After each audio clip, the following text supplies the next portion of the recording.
আসসালামু আলাইকুম এসমিনেশন, কেমন আছেন সবাই? আজকের মুভিটি টাইম লুপ সম্পর্কে, সেটাও আবার শয়তানের দ্বারা সৃষ্ট।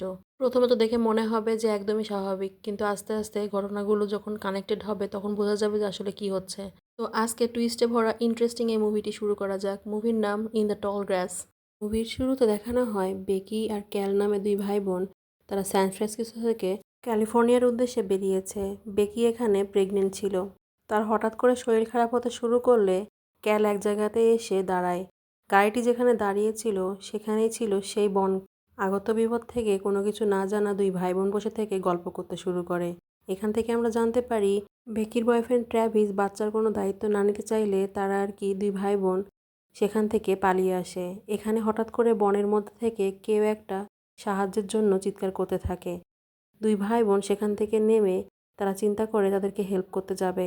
এই জায়গায় দেখা যায় গাড়ি পার্ক করার একটা জায়গাতে সেখানে একটা চার্চ ছিল, আর চার্চের আশেপাশে অনেক পুরনো গাড়ি দিয়ে ভরা। দুই ভাই বোন কথা বলতে বলতে ঘাসবনের মধ্যে ঢুকে যায়। বেকির কাছে এখানে একটা মেয়ে কল করে তাকে সাবধান হতে বলে। বেকি যদিও বুঝছিল না যে কে আসলে তাকে কল করেছে। সে অনেকবার চেষ্টা করে কথা বলার, কিন্তু নেটওয়ার্ক ফেইলিয়ারের কারণে কথা বলতে পারে না। এখানে দেখা যায় ক্যাল সে বাচ্চা ছেলেটিকে খুঁজতে থাকে। বাচ্চা ছেলেটির নাম ছিল টবি। টবিকে খুঁজতে খুঁজতে ক্যাল আর বেকি আলাদা হয়ে যায়। এখানে দেখা যায় বেকি আর ক্যাল পাশাপাশি থাকলেও একজন আরেকজনকে দেখতে পাচ্ছে না। এই জায়গায় তারা ঠিক করে দুজন মিলে একসঙ্গে লাফিয়ে উঠবে, যাতে করে তাদের মধ্যেকার দূরত্বটা তারা বুঝতে পারে।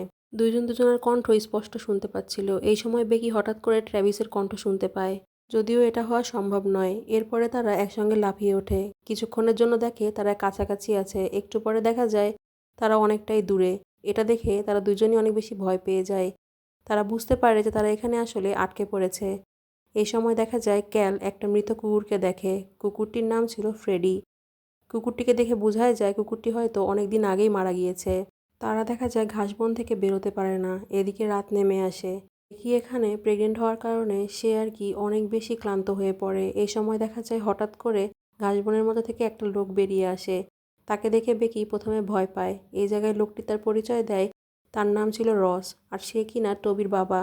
সে টবিকে খুঁজে পাচ্ছে না। বেকিও জানায় তারা টবির শব্দ শুনেই এখানে এসেছিল। এরপরে তারা একসঙ্গে হাঁটতে শুরু করে। ক্যাল এখানে টবিকে খুঁজে পায়। টবি দেখা যায় একটা মৃত কাককে মাটিতে চাপা দিচ্ছিল। টবি এখানে অদ্ভুত কিছু কথাবার্তা বলতে থাকে। সে বলতে থাকে এই জমিতে যদি আমরা মৃত কিছুকে দাফন করি তাহলে সেটা জীবিত হয়ে যাবে। ক্যাল যদিও আশ্চর্য ছিল, কারণ বাচ্চা একটি ছেলে যে ফ্যামিলি থেকে আলাদা হয়ে গিয়েছে সে কিনা এত সাধারণভাবে কথা বলছে। টবি ক্যালকে একটা বিশেষ জায়গা দেখাতে চায়। টবি বনের মধ্যে দৌড়াতে শুরু করলে ক্যাল তাকে ফলো করতে শুরু করে। এদিকে দেখা যায় রস বেকিকে নিয়ে হাঁটার সময় বেকি একটা জায়গায় অনেকগুলো মেডিসিন আর তার সাথে একগোছা রক্তমাখা চুল পড়ে থাকতে দেখে। হঠাৎ করে সামনে থেকে রস হারিয়ে যায়। বেকি যদিও রসকে ডাকতে শুরু করে, কিন্তু রস সামনে থেকে উধাও হয়ে গিয়েছে। টবি ক্যালকে নিয়ে একটা বিশেষ জায়গায় আসে, যেটা ক্ষেতের একদম মাঝখানে ছিল। সেখানে একটা অনেক বড় পাথর রাখা ছিল। সেই পাথরটাতে হাত দিলে টবির গায়ের লোমগুলো দাঁড়িয়ে যায়। যদি সে ক্যালকে বলতে থাকে হাত দেওয়ার কথা, কিন্তু ক্যাল কাছে গিয়ে কিছু আঁকিবুকি দেখে। আর একটু পরে বেকির শব্দ শুনতে পেয়ে সে হাত না দিয়ে সেখান থেকে বেকিকে খোঁজার জন্য বেরিয়ে পড়ে। টবি এখানে নিষেধ করছিল। সে বলছিল তুমি এভাবে কখনোই বেকি খুঁজে পাবে না। এদিকে ট্র্যাভিস বেকি আর ক্যালকে খুঁজতে বেরিয়েছে। সে একটা সার্ভিস সেন্টারে এসে জিজ্ঞাসা করে। সেখান থেকে জানতে পারে সামনে তাদেরকে যেতে দেখেছিল। এরপরে সে গাড়ি নিয়ে বেরিয়ে পড়ে। সে এক জায়গায় এসে চার্চের সামনে সেই গাড়িটিকে দেখে। সে গাড়িটিকে দেখে প্রথমে চিনতে পারলেও দেখতে পায় এটি আসলে অনেক পুরনো দেখতে। তারপরও সে গাড়ির নেম প্লেটটিকে আবার দেখে। দেখার পর সে শিওর হয়ে যায় ক্যাল আর বেকি এখানেই আছে। সে প্রথমে চার্চের মধ্যে গিয়ে ক্যাল আর বেকিকে খোঁজে। সেখানে গিয়ে একটা দরজা খোলার চেষ্টা করলে দরজাটা খুলতে পারে না। এরপরে সে বাইরে এসে বেকির একটা বই পড়ে থাকতে দেখে। সে কিছুক্ষণ ক্ষেতের দিকে তাকিয়ে থাকে। সে বুঝে যায় হয়তো বেকি আর ক্যাল এই ক্ষেতের মধ্যে প্রবেশ করেছে। সে নিজেও কোনো কিছু না ভেবে সেখানে প্রবেশ করে, আর রাস্তার মধ্যে মধ্যে সে ঘাসগুলোকে বেঁধে দিতে শুরু করে, যাতে করে এখান থেকে বের হতে সুবিধা হয়। এই সময় দেখা যায় মাটিতে পুঁতে রাখা সেই কাকটি জীবিত হয়ে আকাশে উড়ে যায়। দেখতে দেখতে সেখানে রাত নেমে আসে। এইদিকে দেখা যায় ট্র্যাভিস বেকির ছবি দেখতে দেখতে সে সেখানেই শুয়ে পড়ে। এরপরে দেখা যায় হঠাৎ করে পাশ থেকে শব্দ শুনতে পেলে সে এখানে লক্ষ্য করে দেখতে পায় সেখানে টবি এসেছে। টবি এসে ট্র্যাভিসের সঙ্গে এমনভাবে কথা বলে যেন সে তাকে আগে থেকেই চিনত। যদিও ট্র্যাভিস এখানে টবিকে চিনতে পারে না। ট্র্যাভিস অনেকটাই আশ্চর্য ছিল। টবি যদিও নিজের পরিচয় দিচ্ছিল, কিন্তু ট্র্যাভিস তাকে চিনতে পারছিল না। এখানে টবি বেকির কথা জানালে ট্র্যাভিস তাকে জিজ্ঞাসা করতে শুরু করে। টবি জানায় সে জানে বেকি কোথায় আছে। টবিকে ট্র্যাভিস ফলো করতে শুরু করে। এক জায়গায় গিয়ে ট্র্যাভিস বেকিকে দেখে, কিন্তু বেকি ততদিনে মারা গিয়েছে। বেকিকে দেখে বোঝা যাচ্ছিল সে অনেকদিন আগে মারা গিয়েছে। ট্র্যাভিস এখানে ভেঙে পড়ে। বেকির লাশের পাশে ট্র্যাভিস ঘুমিয়ে পড়েছিল। ঘাস থেকে পানি পড়তে সে জায়গা পায়। এখানে উঠে ট্র্যাভিস বেকির কাছে থেকে তার দেওয়া সেই লকেটটিকে নিয়ে নেয়। এরপরে দেখা যায় সকালবেলা ট্র্যাভিস ঘাসবনের মধ্যে খুঁজে বেড়াচ্ছে, আর এখানে টবিকে সে খুঁজছিল। আর দেখা যায় টবি তখন রাস্তার মধ্যে বাইরে, আর তার পোশাক আশাক একদম পরিষ্কার। টবি এখানে ট্র্যাভিসের চিৎকার শুনতে পাচ্ছিল। চিৎকার শুনে সে ভিতরে চলে যায়। এদিকে দেখা যায় রস আর তার ওয়াইফ ন্যাটালিয়া, তারাও টবিকে ফলো করতে করতে ঘাসবনের মধ্যে ঢুকে যায়। এদিকে আবারও রাত নেমে আসে। রস এখানে টবিকে খুঁজছিল। সে খুঁজতে খুঁজতে সে পাথরটির কাছে পৌঁছে যায়। পরদিন সকালে ক্যাল আর বেকি আবারও পুনরায় আসে। অর্থাৎ এই যে টাইম লুপটা, এটা আর কি এইভাবেই চলছিল। বেকি এখানে এসে টবির কণ্ঠ শুনতে পায় ভিতর থেকে। ট্র্যাভিসও তখন বেকিকে ডাকছিল। অর্থাৎ এটা ঠিক সেই সময়ের ঘটনা যখন আর কি টবির কণ্ঠ শুনে বেকি আর ক্যাল ক্ষেতের মধ্যে ঢুকেছিল। আর এখানে আমরা টবিকেও দেখতে পাই। টবি ট্র্যাভিসের কণ্ঠ শুনে ভিতরে এসেছিল। আর এখানে সবাই এক জায়গায় হলে সবাই আশ্চর্য হয়ে যায়। বেকি এখানে যদিও ট্র্যাভিসকে দেখে অনেক বেশি আশ্চর্য ছিল, কারণ এটা কখনোই সম্ভব নয়। বেকিরা তো এসেছে এইমাত্র। আর ট্র্যাভিস কিভাবে জানলো যে বেকি বাড়ি থেকে চলে আসবে? সে বাড়ি থেকে বের হওয়ার আগে ট্র্যাভিস কিভাবে বেরিয়েছে? ট্র্যাভিস টবিকে কাঁধে তুলে নেয়। সে বলে ক্ষেতের আশেপাশে দেখার জন্য, যাতে করে তারা এখান থেকে বেরোতে পারে। টবিও জানায় যে এখানে একটা সামনে বিল্ডিং আছে, কিন্তু সেটা চার্চ ছিল না, অন্য একটা বিল্ডিং ছিল। এখানে বেকি প্রথমবারের মতো তার বাচ্চার লাথি অনুভব করে। ট্র্যাভিসও এখানে খুশি হয়ে যায়। যে বাচ্চাকে তারা রাখতে চাচ্ছিল না, সেটাই তাদের এখন অনেক বড় বাঁচার উদ্দেশ্য। এই সময় দেখা যায় বেকির কাছে কল আসে। একটা মেয়ে তাকে ক্ষেতের মধ্যে যেতে নিষেধ করছিল। তারা বুঝতে পারে না মেয়েটি কে ছিল। এই সময় হঠাৎ করে নেটওয়ার্ক ড্রপ হয়। বেকির মনে হচ্ছিল ক্ষেতের মধ্যে থেকে কেউ একটা তাদের ওপর নজর রাখছে। সে এখানে থাকতে চায় না। দ্রুত করে সেখান থেকে হাঁটা শুরু করে তারা।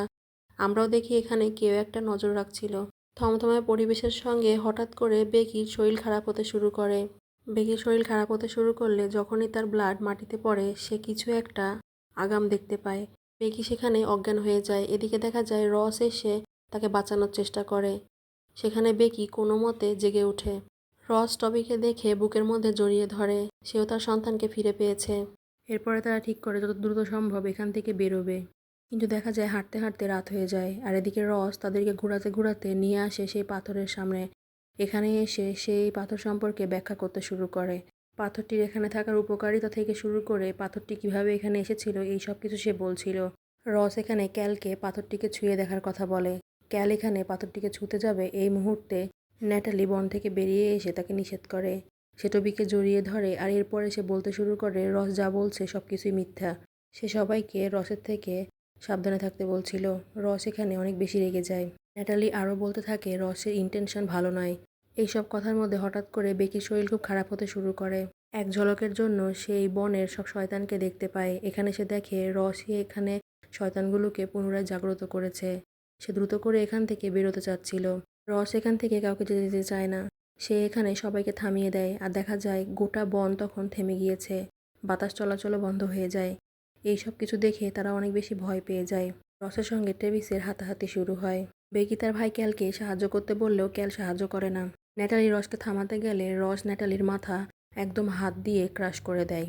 হাত দিয়ে এভাবে মাথা ফাটাতে দেখে তারা সবাই বুঝে যায় যে রসের আসলে ইন্টেনশন মোটেও ভালো না। এই সুযোগটাকে কাজে লাগিয়ে তারা সেখান থেকে পালিয়ে যায়। রস এখানে পুরোপুরি একটা শয়তান দ্বারা পজেস ছিল। এই সময় দেখা যায় বেকিরা পালিয়ে সে পুরনো বিল্ডিংয়ের মধ্যে চলে এসেছে। এখানে ট্র্যাভিস আর ক্যালের মধ্যে কথা কাটাকাটি এক পর্যায়ে হাতাহাতি শুরু হয়। বেকি তাদেরকে থামানোর চেষ্টা করে। তারা নিজেদের মধ্যে এতটা ব্যস্ত ছিল যে একসময় দরজায় রস চলে আসে। সে ভিতরে প্রবেশের চেষ্টা করে। এই সময় তারা ছাদের ওপরে উঠে যায়। তারা আশেপাশে দেখছিল যাতে করে এখান থেকে বের হওয়ার রাস্তা দেখতে পায়। তারা দেখে ফ্রেডি নামের সেই কুকুরটি একটা ঝাড়ের মধ্যে গিয়ে সেটি আবার রাস্তার মধ্যে দিয়ে বেরিয়েছে। অর্থাৎ এখান থেকে বের হওয়ার হয়তো এটিই একমাত্র রাস্তা। এটা দেখতে দেখতে হঠাৎ করে ট্র্যাভিস নিচে পড়ে যায়। ক্যাল একবারের জন্য ধরে ফেলে, কিন্তু দেখা যায় কিছুক্ষণ পরে নিজের ইচ্ছাতে সে তাকে ছেড়ে দেয়। ট্র্যাভিস নিচে পড়ে গেলে এখানে ক্যাল পেছন ফিরে দেখে সেখানে টবি দাঁড়িয়েছিল। ততক্ষণে রস ছাদে চলে এসেছে। ক্যাল বেকিকে নিয়ে পালাতে শুরু করে, কিন্তু এখানে টবি ভয়ে অন্যদিকে দৌড় দেয়, কারণ সে একটু আগে দেখেছে যে ট্র্যাভিসকে ক্যাল নিচে ফেলে দিয়েছে। বেকিও বুঝতে পারে ক্যাল ট্র্যাভিসের সঙ্গে খারাপ কিছু করেছে। কি সেখান থেকে বনের মধ্যে চলে যায় টবির পিছে পিছে। আর এদিকে ক্যাল এর ওপরে ঝাঁপিয়ে পড়ে রস। এখানে দেখা যায় রস ক্যালকে মেরে ফেলে। আর এখানে মেরে ফেলতে দেখা যায় এখানে একের পর এক ক্যালের বডিকে পড়ে থাকতে, অর্থাৎ এই ঘটনা অনেকবারও এর আগে হয়েছিল। এখানে দেখা যায় ট্র্যাভিস আস্তে আস্তে জেগে ওঠে, আর এদিকে বেকি ব্যথায় ছটফট করছিল। ট্র্যাভিস তখন বেকির সঙ্গে কথা বলতে পারে, কিন্তু তারা একজন আরেকজনের কাছে পৌঁছতে পারছিল না। ট্র্যাভিস অনেক চেষ্টা করে বেকির কাছে পৌঁছার। এই সময় দেখা যায় বেকিকে রস ধরে ফেলে। সে বেকিকে মেরেই ফেলবে। বেকি এখানে একটা ছোট কাঁচি রসের চোখের মধ্যে ঢুকিয়ে দেয়। রস ব্যথায় কাতরাতে শুরু করে। এই সময় বৃষ্টি শুরু হয়। দেখা যায় বেকির সামনে জঙ্গলের সেই শয়তানগুলো সব জেগে উঠেছে। দেখতে দেখতে তারা বেকিকে ধরে ফেলে, আর বেকিকে উঠিয়ে নিয়ে গিয়ে সে পাথরের সামনে ফেলে দেয়। বেকির কাছে সে আননোন নাম্বার থেকে আবারও কল আসে। বেকি বুঝতে পারে এটা আসলে সে নিজেই নিজেকে সতর্ক করছিল। এই সময় বেকির লেবার পেইন ওঠে। সেখানেই সে বাচ্চা প্রসব করে। আর দেখা যায় সেখানে সে পাথরের নিচ থেকে একটা বড় গর্ত বেরিয়েছে। গর্তের মধ্যে ছিল অনেক আত্মা। সেগুলো বেকিকে ধরার জন্য উঠে আসছিল। বেকি সেখান থেকে পালানোর জন্য ছটফট করছিল। সে অনেকটা চেষ্টা করে, সেখান থেকে অনেকটা দূরে আসার পরে জ্ঞান হারায়। এখানে দেখা যায় ক্যাল তাকে সেবা করছে। ক্যাল তার জামা খুলে পানি তার মধ্যে নিয়ে চিপে চিপে বেকির মুখে দিচ্ছিল। বেকি অনেকটাই শান্ত হয়। এই সময় ক্যাল তাকে কিছু একটা খাবার জন্য দেয়। তার মেয়েকেও দেখায়। বেকি তার মেয়েকে দেখে অনেকটাই খুশি ছিল। এছাড়া সে কিছুটা খাওয়ার জন্য তার অনেকটাই শক্তি ফিরে আসে। একটু পরে সে লক্ষ্য করে ক্যাল আসলে তার বাচ্চাকে তাকে খাওয়াচ্ছে। এরপরে সে ভালো করে দেখে সেখানে আসলে রস ছিল, ক্যাল ছিল না। এখানেই বেকি মারা যায়। ততক্ষণে ট্র্যাভিস টবিকে সঙ্গে করে নিয়ে বেকির কাছে এসেছে। এখানে ট্র্যাভিস অনেক ভেঙে পড়ে। তার অনাগত সন্তানকে দেখার আগেই মারা গিয়েছে। টবি ট্রেভিসকে জানায় যে পাথরের জন্যই এসব কিছু হচ্ছে। কথার মধ্যে একসময় রস এসে ট্রেভিসকে মারতে শুরু করে। ট্রেভিসকে মেরে আহত করে এরপরে দেখা যায় টবিকে ধরে নিয়ে যায় সে পাথরের সঙ্গে স্পর্শ করানোর জন্য। টবি ধস্তাধস্তি করতে থাকলে এই সময় বেকি উঠে এসে তার অন্য ভালো চোখটার মধ্যে তার লকেটটিকে ঢুকিয়ে দেয়। এই সুযোগটিকে কাজে লাগিয়ে ট্র্যাভিস রসকে মেরে ফেলে। ততক্ষণে বেকিও মারা গিয়েছে। ট্র্যাভিস বেকিকে বুকের মধ্যে নিয়ে অনেকক্ষণ কান্না করে। এরপরে সে ঠিক করে সে নিজেকেই স্যাক্রিফাইস করবে, অর্থাৎ সে পাথরটিকে স্পর্শ করবে। টবি যদিও এটা করতে দিতে চাইছিল না, কিন্তু ট্র্যাভিসের এই একটাই শুধুমাত্র উপায় ছিল। সে পাথরটিকে স্পর্শ করলে অভিশপ্ত এই ঘাসবন থেকে বের হওয়ার রাস্তা জানতে পারে। এই সময় সে টবিকে শুধু একটা কথাই বলে যে এখন শুধুমাত্র তুমিই পারো সবকিছু ঠিক করতে। এরপরে সে লকেটটিকে দিয়ে টবিকে কোলের মধ্যে উঠিয়ে নিয়ে এক জায়গায় দাঁড় করায়, আর সঙ্গে সঙ্গে দেখা যায় সে চার্চের মধ্যে পৌঁছে গিয়েছে। চার্চের সে সেই দরজাটার পিছনে ছিল যেটি কিনা এর পূর্বে ট্র্যাভিস খুলতে পেরেছিল না। সে দরজা খুলে টবি বেরিয়ে আসে। সে বাইরে বেরিয়ে দেখে ক্যাল আর বেকি তখন ক্ষেতের সামনে দাঁড়িয়ে আছে। এটা সেই সময়টা ছিল যে সময়টাতে বেকি ক্ষেতের মধ্যে থেকে টবির কণ্ঠ শুনতে পেয়ে ক্যালকে নিয়ে ক্ষেতে প্রবেশ করেছিল।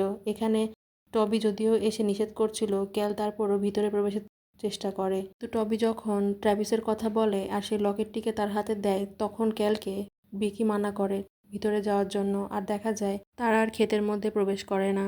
তারা টবি সহকারে নিজেরাও কারের মধ্যে উঠে বসে। ক্ষেতের মধ্যে থেকে তখনও চিৎকারের শব্দ আসছিল, কিন্তু তারা সেটাকে ইগনোর করে আবারও ইউ টার্ন নেয়, অর্থাৎ বেকি আর চায় না ট্র্যাভিসকে ছেড়ে যেতে।